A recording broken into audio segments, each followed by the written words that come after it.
finesse de la collecte, et de filtrage, tagage, d'exportation, ou bien aussi le support technique, est très important. Avec une social data par nature, désordonnée, non structurée, souvent multilingue, multicontexte, comment on peut certainement exploiter? Personnellement, je me trouve toujours face à cette fameuse question.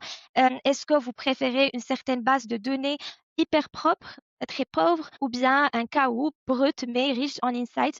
Je m'opte toujours sans hésiter pour la deuxième option, tant qu'on a des mécanismes de restructuration, modélisation, tagging sémantique et comportemental. Que penses-tu, Antoine, dans ce contexte, et comment gérer cette complexité technique et contextuel pour produire des analyses fines et fiables? C'est un très bon point. Je pense que le sujet, c'est, de laisser la place au bruit. Mmh.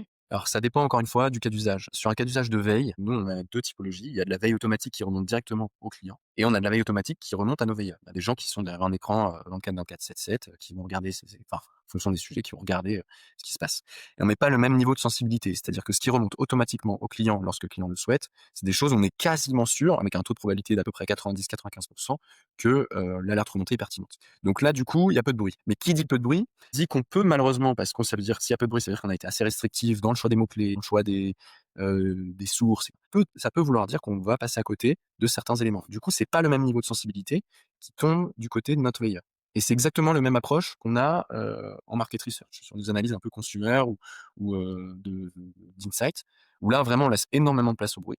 On assume cela, c'est-à-dire qu'on va prendre des données qui sont alors des corpus de données qui sont gros, milliers de conversations, centaines de milliers, parfois même des millions, sur des personas d'audience. On fait des combinaisons d'audience pour avoir plusieurs millions de sous-segments, de personas.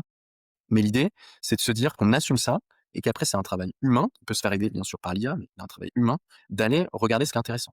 Moi, j'ai un exemple assez pertinent, c'est qu'en fait sur, parfois des choses qui peuvent ressembler à du bruit, c'est l'émergence d'un nouveau sujet qu'on n'avait pas pré-identifié comme sensible et on peut aller le récupérer uniquement de cette manière-là si on laisse un peu, la place à ça.